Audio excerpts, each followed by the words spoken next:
Well, I think I had a typical experience. I was in the Army before the war started, and I went through the whole thing. And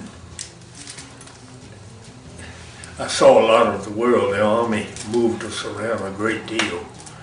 And consequently, I'm not much of a traveler today. I did my traveling at the Army's expense. I don't want to go. I made 2 resolutions when I got back from the war. The first one was that I wasn't going to ever let worry kill me. The second one was that if I wasn't home when the sun went down, I was going to be headed for home. And I've stuck with that pretty well. When we went in, of course, these towns were all shot to pieces. Usually, when I got there, I was late getting there. I was a replacement, but we usually followed tanks into the towns. The tanks would go in and blast their way in, and we would come around and clean up behind them. It was a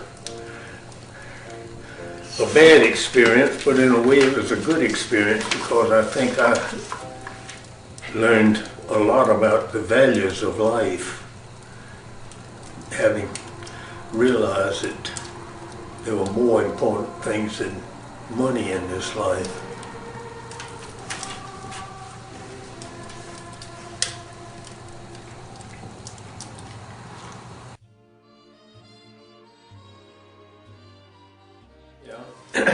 These girls worked in a Dunlap tire factory at Offenbach, which is just across the main river from Frankfurt. And of course it wasn't running then, but Frankfurt was down, Offenbach was down, and Darmstadt, the next town down, was demolished. But these girls climbed on the kitchen truck. We were a rifle company, and the only transportation we had was the company commander's Jeep and a kitchen truck. And they climbed on the kitchen truck and went down, and that ended all of the KP duty for the fellows. Those girls cleaned the potatoes and fixed the meals and so forth. They went on down, and on down in Germany, when the war ended, there was an agreement between President Roosevelt and Mr. Stalin that these people would be repatriated. They would be sent back to Russia. So they sent Russian troops down into the American zone, and we had to round up all of these Russian citizens, and we'd put them into a big barbed wire enclosure and put them on a train and take them up to where the Russians were and turn them over to the Russians.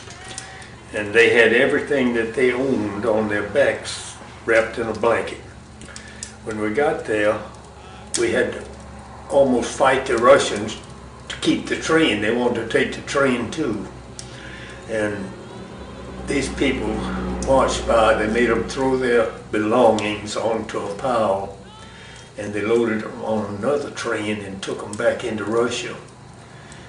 And we know now what happened to them. There were about 1 million of them. These were people who had worked in the factories in Germany during the war, and Joseph Stalin didn't want them back, you know. They had seen the civilization, as we call it, but they put them to work in the mines, and they had them executed, about 1 million of them. And really, one of the saddest things of the whole war, because these people, they didn't want to go back. These girls didn't want to go back. They were educated, and they had seen the worst, you know, in Germany. They didn't want to go back. we had to take them down.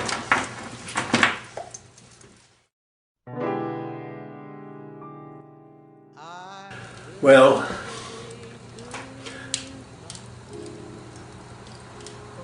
I felt sorry for the civilians, the people who lived in those big cities which had been burned out and destroyed, largely had moved to the country, because out in the country the war had not ravaged the country, and they could get food, and they could get twigs in the forest to keep warm because it was cold.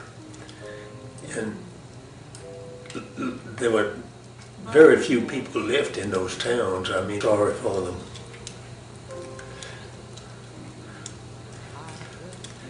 We used to share our rations with some of them. They were hungry. And by and large, they were good people. They were misled, and I guess some of them were bad, but a lot of them were bad. But by and large, the German people are industrious, smart, clean. You would have me say.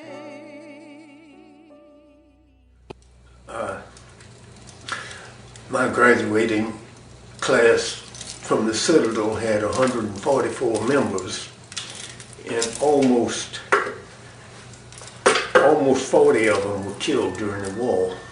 And yeah, I can remember what each one looked like, how he talked.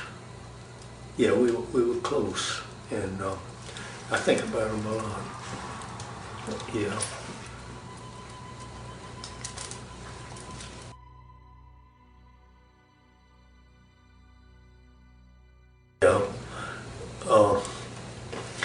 The company of replacements that I took to Europe were largely 19-year-olds late in the war, and they had been allowed to go to college. Their drafting was deferred as long as they were going to college. ASTP, they called it.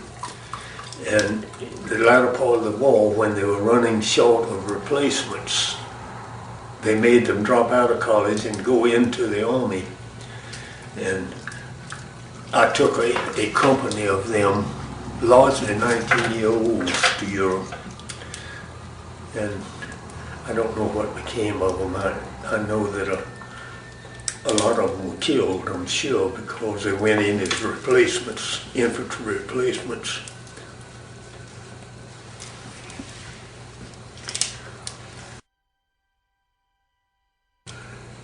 It was not easy. I questioned whether I should have stayed in the Army or not, because really that was all I knew when I got out. And I could have stayed in and retired by the time I was 50, but I decided to come back to Winsboro, and I'm glad I did. I'm glad I did. I had saved about $10,000 while I was overseas, and I borrowed $10,000, and I went into the lumber business, and it worked out good.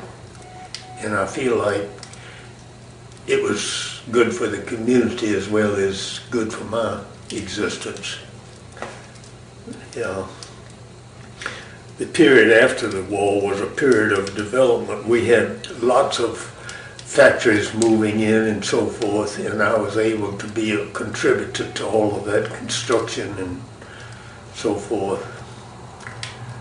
So I don't regret not staying in the Army, no.